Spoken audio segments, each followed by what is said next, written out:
तो हेलो दोस्तों, तो आज के इस वीडियो में मैं a nightmare on Elm Street के सेकंड पार्ट को एक्सप्लेन करने वाला हूँ, जिसका नाम है a nightmare on Elm Street 2 Freddy's revenge. ये मूवी काइंड ऑफ सीक्वल है इसके फर्स्ट पार्ट का, और इसके अंदर हमें फिर से फ्रेडी क्रूगर देखने को मिलता है। मूवी की स्टोरी 5 साल के बाद के टाइम पे बेस्ड है, और इसके अंदर हम एकदम ही नए कैरेक्टर्स को देखने वाले हैं। तो अगर आपने फर्स्ट पार्ट नहीं देखा होगा तो भी आपको आसानी से समझ में आ जाएगा, लेकिन फिर भी मैं आपसे रिक्वेस्ट करूंगा कि एक बार रेफरेंस के लिए फर्स्ट पार्ट को ज़रूर देख लें, क्योंकि फर्स्ट पार्ट सेकंड से काफ़ी अच्छा है। तो चलिए अब ज़्यादा वक्त ना गवाते हुए इस वीडियो को स्टार्ट करते हैं। तो मूवी की शुरुआत में हम जैसे नाम के एक लड़के को देखते हैं, जो कि एक स्कूल बस में ट्रैवल कर रहा होता है, पर उस बस का ड्राइवर अंदर बैठे बच्चों को उनके सही स्पॉट पर नहीं उतारता है और सीधा बस को एक डेजर्ट में लेके चला जाता है। हम देखते हैं कि इस बस का ड्राइवर और कोई नहीं बल्कि फ्रेडी क्रूगर ही होता है। वो बस को कुछ रॉक टावर्स के ऊपर ले जाके छोड़ देता है और बाद में वो अंदर बैठे बच्चों को मारने के लिए आगे बढ़ता है। फ्रेडी जैसे ही उन सबको मारने वाला होता है, एकदम से जैसे जागता है और हमें पता चलता है कि ये सब सिर्फ जैसे का एक ड्रीम था। जैसे अपने पेरेंट्स के साथ एक नए घर में शिफ्ट हुआ होता है, और ये घर किसी और का नहीं बल्कि फर्स्ट पार्ट के नैन्सी थॉम्पसन का होता है। वो अपने कमरे से बाहर निकलता है और स्कूल जाने के लिए रेडी हो जाता है। जैसे अपनी एक फ्रेंड लीसा के साथ स्कूल के लिए निकल जाता है। स्कूल में एक बेसबॉल मैच के दौरान जैसे के सर पे एक बॉल लग जाती है और इसी कारण से उसकी एक ग्रेडी नाम के लड़के से फाइट हो जाती है। उनकी फाइट को उनका कोच रोकता है और उन दोनों को साथ में ही पनिश करता है।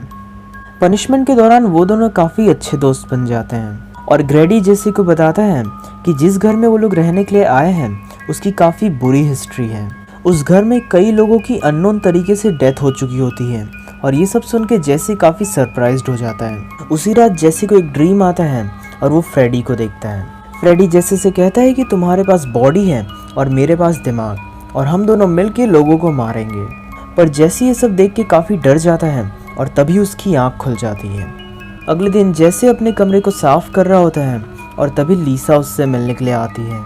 लीसा उसकी हेल्प करती है घर को साफ करने में, और तभी उसे किसी की डायरी मिलती है, और उसका नाम पढ़ने पे उसे पता चलता है कि ये डायरी किसी और की नहीं बल्कि नैन्सी थॉम्पसन की है। उसमें नैन्सी ने अपने नाइटमेयर्स के बारे में लिखा होता है कि एक फ्रेडी नाम का बंदा अपने ब्लेड वाले ग्लव्स के साथ उसे मारने की कोशिश करता है। जैसे ये पढ़ के काफ़ी सरप्राइज्ड हो जाता है, क्योंकि नैन्सी के नाइटमेयर्स उसके खुद के नाइटमेयर्स से काफ़ी सिमिलर थे। रात को जेसी को फिर से एक सपना आता है जिसके अंदर उसके घर का सारा सामान पिघलने लगता है। इसके बाद वो बेसमेंट में जाता है और वहाँ के फर्नेस में उसे फ्रेडी के ग्लव्स मिलते हैं, पर तभी फ्रेडी उसके सामने आता है और उसे फिर से ऑफर करता है कि वो दोनों साथ में मिलकर लोगों को मारेंगे, पर जेसी ये सब करने से साफ मना कर देता है।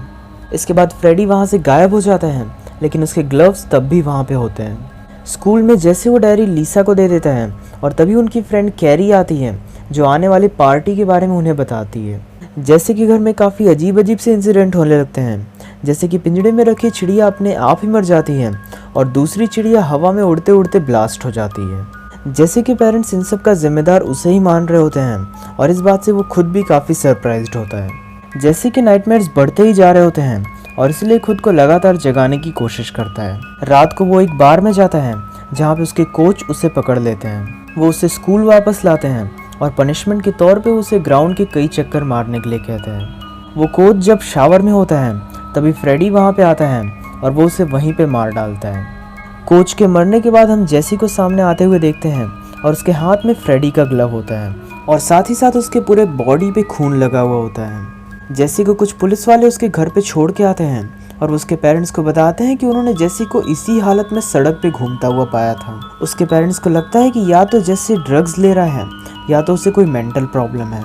अगले दिन स्कूल में ढेर सारे पुलिस वाले आए होते हैं, और जेसी का फ्रेंड ग्रेडी उसे बताता है कि उनके कोच को किसी ने मार डाला है।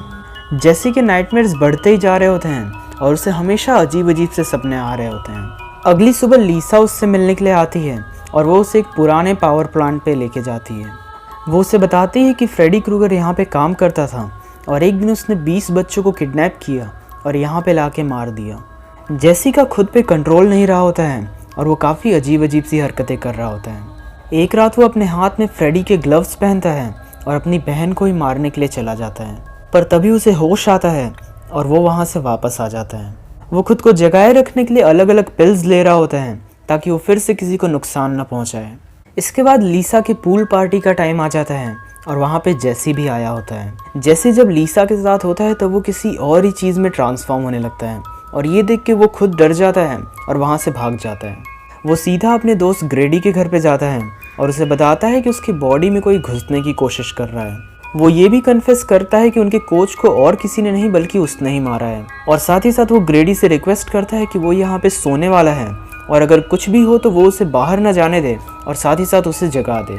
ग्रेडी सोने जा ही रहा होता है लेकिन तभी जेसी जागता है और उसे देख के लग रहा होता है कि उसकी बॉडी में काफ़ी दर्द हो रहा है। हम देखते हैं कि उसका हाथ अपने आप फट रहा होता है और उसके अंदर से ब्लेड्स बाहर निकल रहे होते हैं। इसके बाद जेसी के पेट में से किसी का चेहरा भी बाहर आने लगता है और ये सब देख के ग्रेडी काफ़ी डर जाता है। अगले ही पल जेसी को फाड़ते हुए उसके बॉडी में से फ्रेडी बाहर निकलता है और वो ग्रेडी को वहीं पे मार डालता है। ग्रेडी को मारने के बाद फ्रेडी मिरर में से किसी को हाय बोलता है और हम देखते हैं कि मिरर के सामने और कोई नहीं बल्कि जेसी ही खड़ा होता है। मुझे पता है कि आप लोग अभी थोड़ा कंफ्यूज हो रहे होंगे कि जेसी तो अभी मर गया था तो फिर वो वापस कैसे जिंदा हो गया। तो इसका एक सिंपल सा आंसर है कि जेसी जब भी फ्रेडी से डरता है तो उसके डर की वजह से फ्रेडी को पावर मिलती है और वो जेसी की बॉडी को ओवरटेक कर लेता है और किसी को मारने के बाद जेसी वापस से नॉर्मल हो जाता है। जेसी अपने दोस्त को मरा हुआ देख के काफ़ी अपसेट हो जाता है और वहाँ से भाग जाता है। जेसी सीधा लीसा के घर पे जाता है और वो उसे सब कुछ बता देता है। दूसरी तरफ हम पूल पार्टी पे देखते हैं कि काफ़ी अजीब अजीब सी चीज़ें हो रही होती हैं। वहाँ पे बियर कैन्स अपने आप ही फटने लगते हैं और साथ ही साथ पूरे एरिया में शॉर्ट सर्किट हो जाता है। लीसा जेसी को बताती है कि नैन्सी के बुक के हिसाब से अगर उन्हें फ्रेडी को हराना है तो फिर उन्हें अपने डर को कंट्रोल करना पड़ेगा। लीसा जब जेसी को ये सब चीज़ें समझा रही होती हैं तभी उनके कमरे में सुपरनैचुरल चीज़ें होने लगती हैं जिससे लीसा का ध्यान जेसी पे से हट जाता है और तभी जेसी फिर से फ्रेडी में बदल जाता है। फ्रेडी लीसा पे हमला कर देता है और वो उसे मारने की कोशिश करता है पर क्योंकि फ्रेडी के अंदर जेसी भी होता है इसलिए वो लीसा को नहीं मार पाता है और इसके बाद वो बाहर पूल पार्टी में पहुंच जाता है। पूल पार्टी में वो एक एक करके कई लोगों को मार डालता है पर तभी लीसा के डैड वहाँ पे गन लेके आते हैं लेकिन लीसा उन्हें शूट करने से मना कर देती है क्योंकि फ्रेडी के अंदर जेसी भी होता है। ये सब देख के फ्रेडी वहाँ से चला जाता है। लीसा को पता होता है कि फ्रेडी उसी पावर प्लांट पे गया होगा और वो उसका पीछा करते हुए वहीं पे पहुँच जाती है। फ्रेडी उस पर हमला करता है पर लीसा जेसी को अपने डर से लड़ने के लिए कहती है। हम देखते हैं कि इन सब की वजह से फ्रेडी पे कुछ असर हो रहा होता है और उसकी बॉडी में आग लग जाती है। इसके बाद फ्रेडी नीचे गिर जाता है और उसके अंदर से जेसी बाहर निकलता है। उसने अपने डर को कंट्रोल करना सीख लिया होता है और इसके बाद हमें अगले दिन का सीन दिखाया जाता है। जेसी लीसा के साथ स्कूल बस में बैठा होता है और उनके पीछे उनकी दोस्त कैरी भी होती है। कैरी जेसी से कहती है कि अब सब कुछ ठीक हो चुका है और उसे अब टेंशन लेने की ज़रूरत नहीं है पर तभी कैरी के अंदर से फ्रेडी का हाथ बाहर आता है। मूवी के एंडिंग सीन में हम देखते हैं कि बस को कोई डेजर्ट में ड्राइव करके ले जा रहा होता है बिल्कुल जेसी के सपने की तरह और मूवी यहीं पे ख़त्म हो जाती है। तो ये था आज का एक्सप्लेनेशन। उम्मीद करता हूँ कि आपको ये वीडियो पसंद आया होगा। सेकंड पार्ट फर्स्ट के जितना अच्छा तो नहीं था लेकिन क्योंकि ये सीरीज़ में आता था इसीलिए मैंने इसको एक्सप्लेन कर दिया। इस सीरीज़ के और भी पार्ट्स देखने के लिए चैनल को सब्सक्राइब कर लें और अगर वीडियो पसंद आया हो तो इसे लाइक करें। तो चलिए मैं आपसे मिलूँगा अगले वीडियो में, तब तक के लिए गुड बाय।